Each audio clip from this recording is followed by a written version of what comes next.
ఆయన కింద ఉన్నటువంటి శాఖే కదా. అధికారులు వచ్చి ఇలా పగలగొట్టేస్తే ఎక్కడికి వెళ్ళాలి ఇక్కడ ఉన్న వాళ్ళందరూ? దేశ విదేశాల్లో కాశీనారాయణ స్వామి భక్తులు ఉన్నారు, దేశ విదేశాల్లో ఆయన అభిమానించే వాళ్ళు ఉన్నారు, ఆయన్ని ఆదరించే వాళ్ళు ఉన్నారు, ఫాలో అయ్యే వాళ్ళు ఉన్నారు.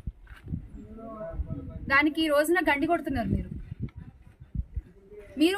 ఓకే, ఒకవేళ మీకు అది రూల్స్ ప్రకారం కుదరకపోతే కనుక దానికి ఎలా పరిష్కరించుకోవాలో అది పరిష్కరించండి. అంతేగాని మీరు వచ్చేసి కూల్ చేస్తే నిరాశ్రయులు అయిపోతున్నారు కదా ఇక్కడ ఉన్న వాళ్ళందరూ కూడా.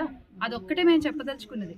దయచేసి దీనికి ఎటువంటి రాజకీయాలు కానీ కుల మతాలు కానీ ఆపాదించొద్దు. నేను సాటి మనిషి కోసం మాట్లాడుతున్నాను.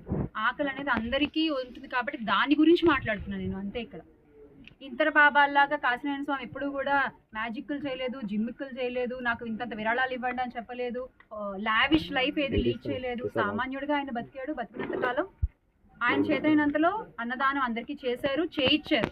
ఎవరు వెళ్ళినా కూడా మన గతంలో చరిత్ర చూసుకుంటే కోట్ల విజయభాస్కర్ రెడ్డి గారి దగ్గర నుంచి కూడా కాశీనారాయణ స్వామి గారికి భక్తులు ఉన్నారు. వాళ్ళు వెళ్ళి కలిసినప్పుడు కూడా మీరు నాకు దండాలు పెట్టద్దు, మీరు చేతనైతే 10 మందికి అన్నం పెట్టండి అని చెప్పినటువంటి గొప్ప వ్యక్తి కాశీనారాయణ స్వామి. మరి ఈ రోజున ఆయన ఆశయానికి గండి పడుతోంది. ఈ రోజున పెద్దలు మాట్లాడాలి, దీని గురించి సంబంధిత అధికారులు ప్రస్తావించాలి, ఒక ధైర్యాన్ని ఇవ్వాలి ఇక్కడ ఉండే వాళ్ళకి. నేను ఈ రోజే మీరంతా ఆపేయండి అని అడగట్లేదు. ఒక ధైర్యం, మేము చూసుకుంటామమ్మా అని ఒక ధైర్యం మీరు చెప్పగలిగితే ఇక్కడ ఉండేటువంటి సామాన్యులకు అది చాలా ఉపయోగపడుతుంది. ఎందుకంటే చరిత్రలో వినోబా భావే గారు ప్రవేశపెట్టిన భూదాన ఉద్యమం కంటే కాశీనారాయణ స్వామి ప్రవేశపెట్టిన అన్నదాన ఉద్యమం ఈక్వల్గా గొప్పది.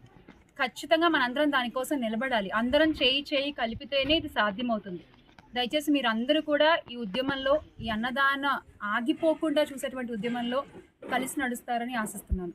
జై జగన్. Thank you.